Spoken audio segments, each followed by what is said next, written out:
Satu malam bersama gadis. Bab 097. Kemarin saat Mama menemui Nasya, sore-sore. Mama ingin mencium Nasya, tapi Mama tidak mau noda lipstiknya menempel di pipinya yang cubi. Jadi karena ada kemejamu yang tergeletak di sofa, Mama gunakan saja untuk mengelapnya. Jelas Nurma. Apa? Tunggu dulu, siapa yang mengatakan jika bibir Mama tebal? Tanya Nurma. No. Potong Elisa. Ia segera memotong ucapan Noah karena ia tidak mau jika mertuanya tahu kalau ia yang telah mengatakan jika bibirnya tebal. Apa? Astaga Noah. Noah hanya memandang Elisa sambil mengusap perutnya. Kenapa jadi aku yang harus berkorban? Gumamnya. Karena sebentar lagi jurus Kapitan Kepiting dari Nurma, pasti akan segera menyerang telinganya. Malam ini Aira sungguh tidak bisa tidur, ia jadi teringat ucapan Marvin, tentang perjodohannya dengan seorang pria beristri. Bahkan usianya jauh lebih tua darinya. Bagaimana Marvin dengan tanpa memberitahunya dulu telah mengambil keputusan untuk masa depannya. Kenapa ia begitu tega membiarkan Aira menikah dengan seorang pria beristri, hanya demi melunasi hutang-hutangnya. Ya Tuhan, ternyata Marvin memang sangat kejam, bukan hanya pada Aura tapi juga padanya, putri kandungnya. Apa yang harus aku lakukan? Aku tidak mau menikah dengan pria itu. Aira kembali terisak karena tidak ingin menikah dengan pria tua beristri yang dijodohkannya dengan Marvin. Lah bingung harus meminta tolong pada siapa, sungguh ia tidak mau menikah, apalagi menjadi istri ketiga pria itu. Aira ingin sekali meminta bantuan pada Stefano dan Aura, akan tetapi ia merasa malu karena hubungan mereka juga tidak baik. Aira semakin menyesal dengan sikapnya yang acuh pada Aura, padahal Aura selalu bersikap baik padanya. Aira kembali menangis, meratapi nasibnya yang kurang beruntung. Andai saja ia tidak bercerai dengan 41 Damian, maka nasibnya tidak akan seperti ini. Penyesalan demi penyesalan kini terus datang menghampiri Aira, ia semakin bingung. Sempat ia berpikir untuk meminta tolong pada Damian. Tapi Aira yakin jika mantan suaminya itu pasti tidak akan mau menolongnya. Ya Tuhan, tolong aku, ucapnya sambil menangis. Ting. Terdengar ada pesan masuk dari ponselnya. Aira melihat sekilas dan ternyata pesan itu datang dari Raihan, yang meminta Aira untuk mengirimkan berkas pekerjaannya melalui email. Tanpa berpikir panjang, Aira langsung mengambil ponselnya dan menghubungi Raihan. Cepat kirimkan emailnya, aku mau bekerja. Mumpung belum mengantuk. Raihan. Aira menangis dan ingin mengadukan semuanya pada Raihan. Ada apa? Kenapa kau menangis? Ray, tolong aku. Di malam yang sama, tapi di tempat yang berbeda. Damian kini tengah menatap Yura yang sedang tertidur dengan Delisa di sofa. Malam ini, mereka berdua yang menjaganya di rumah sakit. Damian terus menatap Yura, ia masih penasaran siapa sebenarnya kekasih Yura. Untuk itu Damian pun memutuskan untuk mencari tahu, dan ia pun mulai mencari tahu melalui ponselnya terlebih dahulu. Karena seingat Damian, Yura berbalas pesan dengan seseorang. Perlahan Damian bangun untuk mengambil ponsel Yura. Ia ingin melihat pesan apa yang dikirimkannya hingga ia terlihat begitu bahagia. Untung saja Yura bukan tipe orang yang selalu mengunci ponselnya, jadi Damian bisa dengan mudah untuk memeriksanya. Damian mulai mencari pesan di aplikasi hijaunya, ia mencari pesan yang terlihat mencurigakan.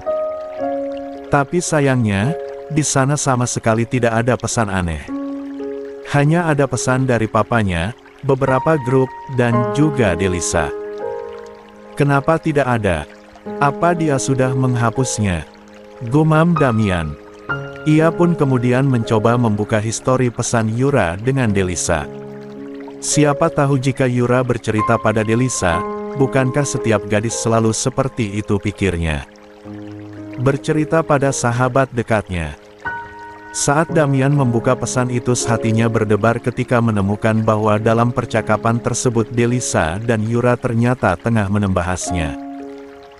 Wajah Damian sontak memerah, disusul dengan senyum lebar yang memancarkan sukacita dan harapan. Secara diam-diam, Damian melirik ke arah Yura yang sedang tertidur pulas. Wajahnya terlihat begitu damai dan menawan. Tak sadar Damian menyimpan kekaguman kepada Yura. Apakah ini sebuah tanda?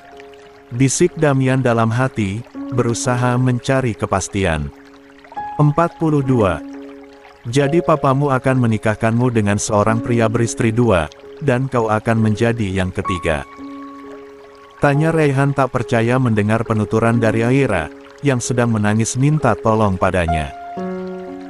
Semalam Aira menelponnya sambil menangis, dan pagi-pagi sekali Aira langsung datang menemui Raihan di kantor. Karena ia sudah tidak sabar ingin meminta bantuan pada Raihan, untuk menggagalkan rencana Marvin. Iya, hutang-hutang papi sangat banyak. Jadi, dia ingin menikahkan aku dengan pria itu. Karena pria itu berjanji akan membantu papi untuk melunasinya. Aira terus menghapus air matanya. Hingga kini matanya terlihat begitu bengkak, akibat menangis semalaman. Ternyata, Marvin itu lebih durjana dari papaku. Setidaknya ia tidak pernah berpikiran untuk menukarku dengan janda kaya, ucap Raihan. Aira langsung menundukkan kepalanya, ia merasa malu karena ia juga seorang janda. Menyadari jika ia telah salah bicara, Raihan pun langsung meralat ucapannya. Maaf, maksudku janda tua, bukan janda kaya, bukan janda muda. Kalau janda muda yang cantik dan masih bersegel, aku juga mau. Raihan tertawa sumbang, karena ia berpikir mana ada janda yang masih bersegel dan belum tertusuk pisang. Aira memalingkan wajahnya, karena ia memang janda ori yang belum tertusuk pisang. Lahannya masih ori karena belum pernah sekalipun ia melakukannya dengan Damian. Sudah, kita lupakan masalah janda. Yang ingin aku tanyakan padamu adalah, bagaimana caranya aku menolongmu? Karena jujur saja untuk membayar hutang-hutangnya rasanya tidak mungkin. Karena hutang papimu itu pasti sangat besar. Aku tidak punya uang sebanyak itu, dan jika aku melakukannya maka perusahaanku yang akan menjadi taruhannya. Ucap Raihan, karena ia memang tidak memiliki uang sebanyak itu. Kekayaan yang ia miliki semuanya dipegang oleh Amara, ibunya yang memegang penuh kendali untuk keuangan Klub Stefanonya dan juga perusahaan. Ya, memang perusahaan itu atas namanya. Tapi tetap saja, semua dalam kendali Amara. Wanita itu sangat cerdas, ia tidak akan membiarkan putranya untuk memegang kendali penuh atas semua hartanya. Karena ia tahu jika putranya memiliki hati lembut, Amara hanya takut jika Valdi akan memanfaatkan anaknya untuk menguras uang yang mereka miliki.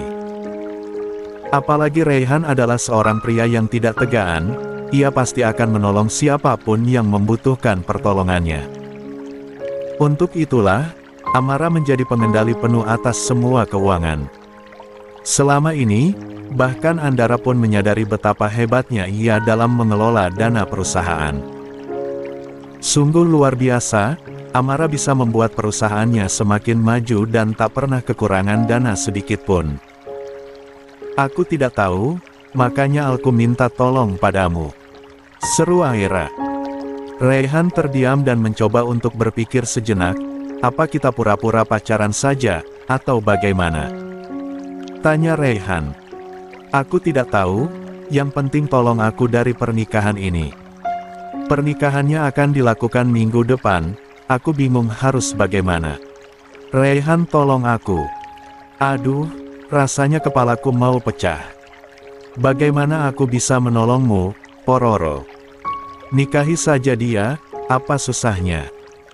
Tiba-tiba saja asisten Andara kini sudah ada di ruangannya. Asisten, 43. Menyebalkan itu memang selalu datang tanpa diundang, dan masuk tanpa permisi. Ia datang dan pergi bagai hantu yang tidak pernah ketahuan hilangnya. "Mau apa kau kemari, asisten jomblo?" tanya Rayhan. Erik pun tersenyum dan langsung duduk di hadapan Rayhan. Ia duduk santai sambil bersedekap dada dan menatap Rayhan dengan senyuman nakalnya. "Maafkan aku, tapi mulai sekarang aku bukan jomblo. Karena sebentar lagi aku akan menikah," jawab Erik dengan bangga. "Menikah? Dengan siapa? Memangnya ada wanita yang mau dengan perjaka kadaluarsa sepertimu?" ejek Rayhan. "Jangan mengejek calon suamiku." Kini asisten Stefano yang ada di hadapannya, Kayla. Rayhan langsung membulatkan matanya saat melihat Kayla. "Jadi, kalian akan menikah?" tanya Rayhan. "Dan kami sengaja datang kemari pagi-pagi untuk memberikan undangan ini padamu." Erik langsung memberikan undangan pernikahannya dengan Kayla pada Rayhan. Rayhan pun mengambil undangan itu untuk memastikan jika undangan itu benar dan bukan bohongan. Sayangnya undangan itu asli dan memang benar jika mereka akan menikah. "Oh ya, benar papimu yang kurang waras itu akan menikahkanmu?" tanya Erik pada Aira. Aira kembali menangis, membayangkan jika ia akan menjadi istri ketiga dari pria yang dijodohkan dengannya. "Kenapa kau tidak melarikan diri saja?" ucap Kayla memberikan saran pada Aira. "Iya, kau sembunyikan bocah ini, agar si Marvin itu gagal dengan rencananya," ucap Erik. Aira kini menatap Rayhan dengan tatapan memohon, berharap jika Rayhan membantunya bersembunyi. "Ah baiklah, sepertinya aku akan menyembunyikanmu saja," ucap Rayhan. Hari ini Damian keluar dari rumah sakit, ia sudah merasa lebih baik dan ingin beristirahat di rumah saja. Sejak mengetahui isi chat dari ponsel Yura, duda tampan ini terus tersenyum dan merasa bahagia. Entah kenapa hatinya mendadak dipenuhi oleh bunga-bunga cinta, saat mengetahui jika Yura tengah menggosipkan ketampanannya. "Sepertinya kau terlihat senang," tanya Diandra pada Damian, yang kini sedang berada di dalam mobil. Kali ini memang Diandra yang menjemputnya, karena Citra sedang tidak enak badan. "Apa terlihat seperti itu?" tanya Damian. Diandra tersenyum dan langsung menggoda anak sambungnya ini. "Apa kau sedang jatuh cinta?" "Tidak," jawab Damian sambil memalingkan wajahnya. Ia tidak mau jika Diandra melihat wajahnya yang mendadak terasa panas. Ia takut jika pipinya merona dan Diandra pasti akan langsung melihatnya. "Oh ayolah, aku siap mendengarkan curahan hatimu. Katakan padaku, siapa wanita itu?" "Aku bilang tidak," jawab Damian. Diandra terlihat mencebilkan bibirnya. "Kau tidak asik." Kini Damian yang tertawa melihat ibu sambungnya merajuk. "Aku masih belum tahu tentang perasaanku, jadi aku ingin menata hatiku dulu. Apa yang aku rasakan ini adalah benar-benar cinta, ataukah hanya rasa kagum padanya?" jawab Damian. 44. "Baiklah, aku mengerti bagaimana perasaanmu. Aku hanya minta, jangan kau labuhkan hatimu pada orang yang salah. Aku ingin kau bahagia seperti Stefano, Damian, karena aku sangat peduli dan menyayangi kalian, anak-anakku." "Hua, kenapa aku merasa sudah tua ya, padahal usia kita tidak berbeda jauh." Damian tertawa melihat tingkah ibu sambungnya ini. Menurutnya Diandra Memanmek sangat cocok untuk Deo yang memiliki sifat pelin-pelan dan egois.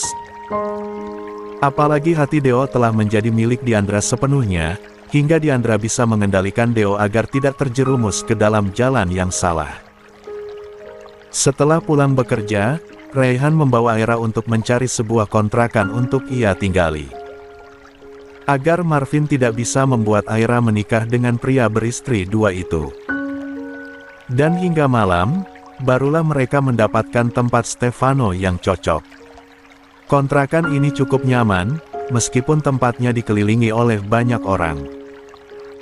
Karena rata-rata penghuni kontrakan ini adalah karyawan, dan juga Kelu Stefano kecil yang baru saja menikah. Tempatnya nyaman dan sudah lengkap dengan tempat tidur dan juga lemari untuk menyimpan pakaian. Jadi, Aira bisa tinggal di sana sementara waktu. Besok, kau cicil barang-barangmu dan bawa kemari, ucap Raihan pada Aira. Iya, aku sudah tidak sabar ingin lari dari rumah.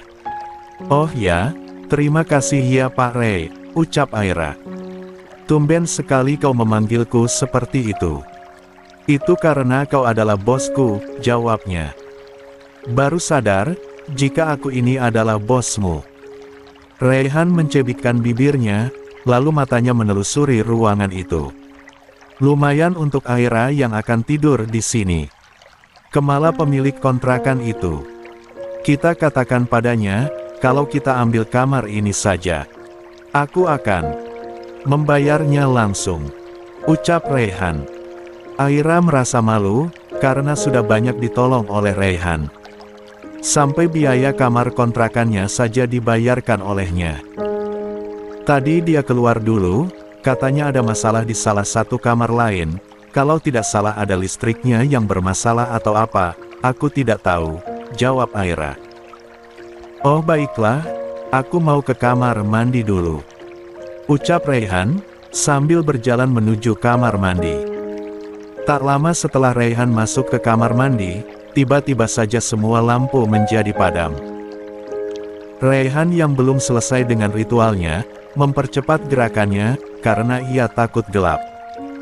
Apalagi ponselnya dipegang Aira di luar. Astaga, bagaimana kalau ada hantu? Seru Raihan hendak berlari keluar dari kamar mandi. Raihan yang memang belum sampai tuntas memakai celananya, keluar dari kamar mandi dengan terburu-buru. Dan tak sengaja menabrak Aira, hingga mereka berdua terjatuh. Arggggh, teriak Aira terkejut. Lampu pun kembali menyala, dan posisi Raihan terjatuh tepat di atas tubuh Aira. Dan di saat yang bersamaan, para penghuni kontrakan langsung melihat ke arah kamar Aira karena mendengar suara teriakan dari sana. Alangkah terkejutnya mereka saat melihat posisi mereka yang seperti seorang yang sedang anu-anu, ditambah sabuk celana Raihan dalam posisi terbuka, dan kancing celana panjangnya masih terbuka karena ia tadi buru-buru keluar dari kamar mandi. 45. Apa yang kalian lakukan di rumah kontrakanku? Dasar pasangan mesum, teriak pemilik kontrakan yang berada di sana dengan orang-orang penghuni kontrakan itu. Apa? 46. Raihan yang terkejut langsung saja bangun dan memakai celananya dengan betul. Ia takut jika celananya tiba-tiba melorot akan memperlihatkan pisang tanduknya yang masih perjaka. Begitu juga dengan Aira, ia langsung bangun dan berdiri. Ia akan menjelaskan pada mereka semua jika ini hanyalah salah paham saja. Ini salah paham. Ini tidak seperti yang kalian lihat. Aira begitu panik saat ini, ia takut jika IQ dianggap pasangan mesum yang sedang anu-anu di sana. Iya benar, kami tidak melakukan apa-apa. Raihan pun ikut membantah apa yang orang-orang itu tuduhkan kepada mereka. Tidak melakukan apa-apa karena kami keburu datang, seru salah satu ibu rumah tangga yang menatap Raihan dan Aira dengan tajam. Jadi, kalian datang kemari hanya untuk berbuat mesum? Tanya sang pemilik kontrakan dengan geram. Tidak, aku datang kemari karena aku ingin mencari kontrakan untuk asistenku. Dan aku sama sekali tidak pernah memikirkan hal yang tidak-tidak dengannya, ucap Raihan. Sudah jangan mengelak. Orang-orang seperti kalian memang hanya ingin enaknya saja. Kalian ingin membuat kontrakanku menjadi kotor gara-gara kalian. Aku tidak terima dan aku juga tidak ingin tempat usahaku menjadi tidak berkah gara-gara kehadiran kalian. Tunjuk pemilik kontrakan pada Raihan dan juga Aira. Keadaan semakin ribut, dan tidak bisa dikendalikan lagi. Semua orang menyerang Aira dan Raihan dengan tuduhan berbuat zina di sana. Tentu saja Raihan dan Jung Aira sama sekali tidak terima dengan apa yang dituduhkan kepada mereka. Dan terus berusaha untuk membantah tuduhan-tuduhan tidak jelas itu. Karena mereka memang tidak melakukan hal-hal yang di luar norma ataupun melanggar aturan masyarakat. Mereka masih memiliki adab untuk tidak melakukan hal itu. Akhirnya ketua Ret dan tetua penduduk pun datang. Juga seorang pemuka agama, yang sengaja didatangkan untuk memberikan keputusan tentang langkah apa yang harus mereka tempuh, untuk memberikan sanksi pada Raihan dan juga Aira. Hingga akhirnya sebuah keputusan tak diduga pun diambil, mereka dipaksa harus menikah saat itu juga. Karena dengan anggap sudah membuat kotor tempat usaha si pemilik kontrakan. Jadi kau janda, dan dia perjaka? Tanya Pak Ret. Aira pun menundukkan kepalanya, lalu kemudian dia pun mengangguk dan mengiyakan pertanyaan yang menyatakan jika ia adalah seorang janda. Iya, jawabnya lemah. Pantas saja gatal. Dia seorang janda rupanya. Terdengar suara riuh orang-orang yang kini memojokkan Aira karena statusnya. Aira semakin merasa malu dan juga merasa hina karena statusnya yang sedang janda, dianggap seolah ia adalah sebagai aib yang telah mengotori masyarakat. Seiring berjalannya waktu menjadi janda, Aira selalu berusaha menjaga diri, tak pernah terlibat dalam perbuatan yang tidak patut bersama pria manapun. Hatinya selalu mengingatkan, agar jangan sampai ia kehilangan Stefano diri, noda di masa lalu saja sudah cukup. Setiap hari, Aira berjanji kepada diri sendiri bahwa aku tidak akan melakukan hal yang akan membuat 47. Malu keluh Stefanonya dan dirinya sendiri. Namun, tentu saja tak mudah menjalani hidup menjadi seorang janda, banyak godaan, dan tekanan dari lingkungan, tak jarang banyak orang yang merendahkannya juga menguji iman dan kesabaran. Tapi, Aira bertekad akan terus melawan segala godaan demi menjaga Stefano diri dan kehormatannya, sebagai perempuan yang kuat dan tahan banting. Dan sekarang, ia malah dituduh sebagai seorang janda yang telah berbuat mesum karena merasa kesepian, dan kekurangan sentuhan. Stefano dirinya dikoyak sampai hancur, dan ia hanya bisa menangis dan tak bisa melawan lagi orang-orang itu.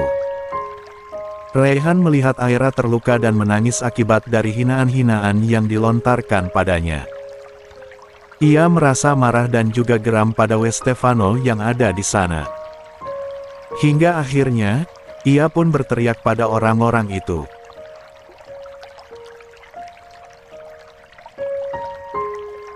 Hentikan!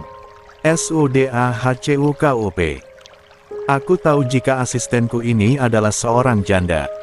Tapi ia tidak pernah berbuat yang tidak-tidak. Jangan menuduh sembarangan.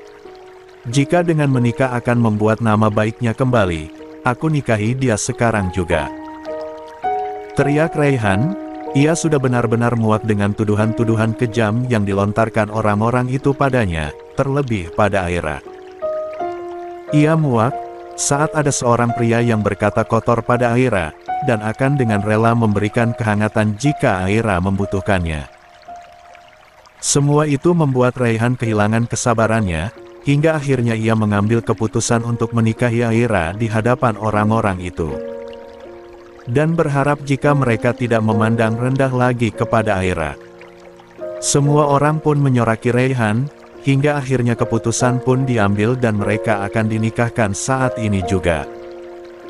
Karena Aira tidak ada wali pernikahan, akhirnya ia menggunakan wali hakim.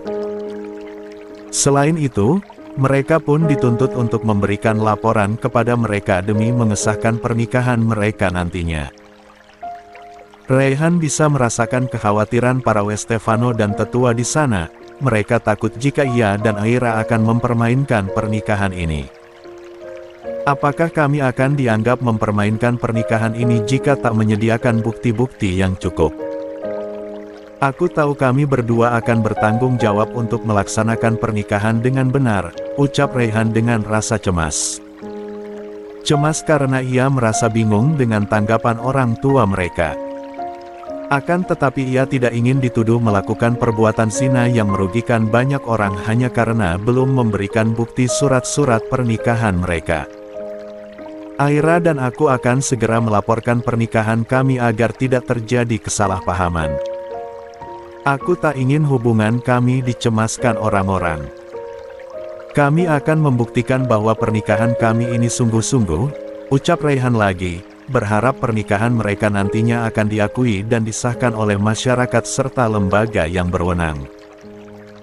Ijab kabul terlontar dengan lantang dan pasti dari bibir Raihan, di tengah keramaian dan pandangan tajam para Westefano dan pemuka agama. Hingga akhirnya, ikatan suci pernikahan mereka terjalin erat dan sah di mata Sang Pencipta. Setelah menandatangani surat perjanjian yang menyatakan jika mereka akan menikah secara sah, dan tidak mempermainkan pernikahan, Raihan dan Aira pun kini dibiarkan untuk istirahat dan tinggal di kamar kontrakan itu. Dan orang-orang pun membubarkan diri setelah sekian lama berdebat untuk membahas masalah tindakan mesum yang dilakukan oleh Raihan pada Aira. Aira dan Raihan juga merasa bingung dengan status mereka sekarang. Entah apa yang akan mereka sampaikan kepada orang tua mereka nanti, terutama Raihan. Apa yang akan ia katakan pada Anmara nanti, apakah Amara bisa menerima Aira ataukah tidak? Sebagai seorang suami, ia tidak mungkin menelantarkan Aira yang kini sudah menjadi istrinya. Dan sebagai seorang anak, ia juga tidak bisa menyakiti hati ibunya. 48. Astaga, apa yang harus ia lakukan? Apa kau punya rencana? Tanya Raihan. Rencana apa?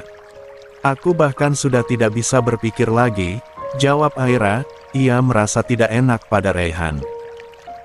Karena gara-gara ingin menolong Aira, Raihan jadi ikut terseret dalam masalah. Astaga, aku sesak nafas sekarang, jika aku pingsan tolong berikan aku nafas buatan. Apa? ARGGGH? Aku harus bagaimana? Raihan terlihat frustasi sekarang, ia sampai mengacak-ngacak rambutnya. Maafkan aku. Ya, aku tahu sekarang, aku tahu siapa yang bisa menolong kita. Ucap Raihan tiba-tiba bahagia dan bangun dari lantai tempat ia mencurahkan kekesalannya tadi. Siapa? Orang yang ditakuti dan selalu didengarkan apapun yang ia katakan. Dan yang pasti tidak akan ada orang yang berani membantahnya, karena ia pemegang kekuasaan terkuat. Ucap Raihan tersenyum.